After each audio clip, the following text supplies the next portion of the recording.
कल्पना कीजिए कि आपके घर का मासिक बजट अचानक बिगड़ जाता है क्योंकि दुनिया के किसी दूर देश में संघर्ष बढ़ता है और तेल खाद्यान्न की कीमतें उछल जाती हैं। यही भूराजनीति का असर है। ये सिर्फ एक कहानी नहीं है, ये आपका भविष्य है। हिंद प्रशांत क्षेत्र में बढ़ता तनाव केवल नौसैनिक जहाजों की हलचल नहीं है, बल्कि यह हमारे व्यापार, ईंधन की कीमतों और राष्ट्रीय सुरक्षा को सीधे प्रभावित करने वाली एक गंभीर भूराजनीतिक चुनौती है। इस समुद्री क्षेत्र में होने वाली हर हलचल भारत के आर्थिक विकास और संप्रभुता को तय करेगी, इसलिए इस वैश्विक शतरंज को समझना आज बेहद जरूरी है। ये सिर्फ एक कहानी नहीं है, ये आपका भविष्य है। साल 2004 में आई विनाशकारी सुनामी के बाद राहत कार्यों के लिए भारत, अमेरिका, जापान और ऑस्ट्रेलिया ने हाथ मिलाया। इसी मानवीय सहयोग ने भविष्य के एक शक्तिशाली रणनीतिक समूह की मजबूत नींव रखी। जापानी प्रधानमंत्री शिंजो आबे ने 2007 में औपचारिक रूप से क्वाड यानी चतुर्भुज सुरक्षा संवाद की अवधारणा पेश की, जिसका उद्देश्य हिंद प्रशांत क्षेत्र में लोकतांत्रिक मूल्यों और मुक्त व्यापार को सुरक्षित रखना था। शुरुआत में ठंडे बस्ते में जाने के बाद 2017 में चीन के बढ़ते आक्रामक रुख को देखते हुए इस समूह को पुनर्जीवित किया गया, जिससे वैश्विक राजनीति में एक नया मोड़ आया।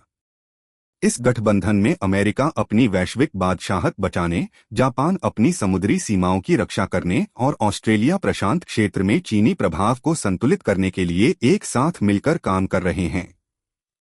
भारत इस समूह का एकमात्र ऐसा सदस्य है जिसकी सीमा सीधे चीन से लगती है, जिससे उसकी भूमिका बेहद संवेदनशील और रणनीतिक रूप से सबसे महत्वपूर्ण और निर्णायक बन जाती है।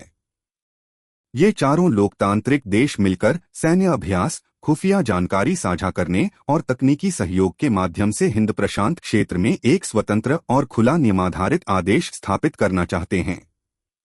भारत के लिए क्वाड केवल एक सुरक्षा मंच नहीं है, बल्कि यह हिंद महासागर में अपनी संप्रभुता सुनिश्चित करने और चीनी नौसेना के बढ़ते दबदबे को रोकने का एक बेहद मजबूत माध्यम है। अपनी पारंपरिक गुटनिरपेक्ष नीति को बनाए रखते हुए भारत रणनीतिक स्वायत्तता के साथ क्वाड का उपयोग तकनीकी विकास, बुनियादी ढांचे के निर्माण और सुरक्षित समुद्री व्यापारिक मार्गों को मजबूत करने के लिए कर रहा है। लद्दाख सीमा पर तनाव के बीच क्वाड भारत को वैश्विक मंच पर एक मजबूत राजनयिक कवच प्रदान करता है, जिससे वह बीजिंग की एकतरफा विस्तारवादी नीतियों का दृढ़ता से मुकाबला कर सकता है। चीन क्वाड को एशियाई नाटो कहकर इसकी आलोचना करता है और इसे अपनी घेराबंदी की साजिश मानता है, जिससे इस पूरे समुद्री क्षेत्र में सैन्य प्रतिस्पर्धा और तनाव लगातार बढ़ता जा रहा है। दक्षिण चीन सागर में चीनी सैन्य ठिकानों का निर्माण और बेल्ट एंड रोड पहल के तहत विभिन्न बंदरगाहों पर कब्जा क्वाड देशों के लिए एक बहुत बड़ी सुरक्षा चुनौती बन चुका है।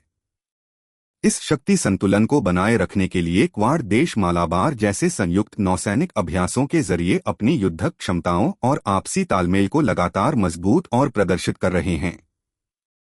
हिंद प्रशांत क्षेत्र दुनिया के आधे से अधिक व्यापार और ऊर्जा परिवहन का मुख्य मार्ग है, इसलिए यहां होने वाला कोई भी संघर्ष पूरी वैश्विक अर्थव्यवस्था को पूरी तरह तबाह कर सकता है।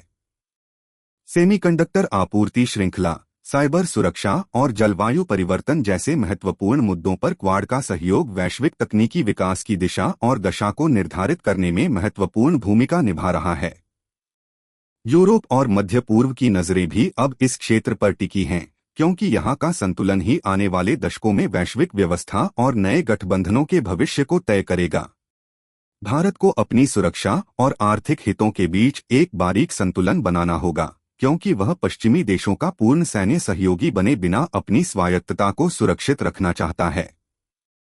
आने वाले समय में क्वाड की सफलता इस बात पर निर्भर करेगी कि वह सदस्य देशों के आर्थिक हितों को कितनी मजबूती से जोड़ता है और चीनी आक्रामकता का मुकाबला कैसे करता है। क्या भारत वैश्विक शक्तियों के इस महामुकाबले में खुद को एक महाशक्ति के रूप में स्थापित कर पाएगा, या वह दो ध्रुवों के बीच छिड़े इस नए शीत युद्ध में फंस जाएगा?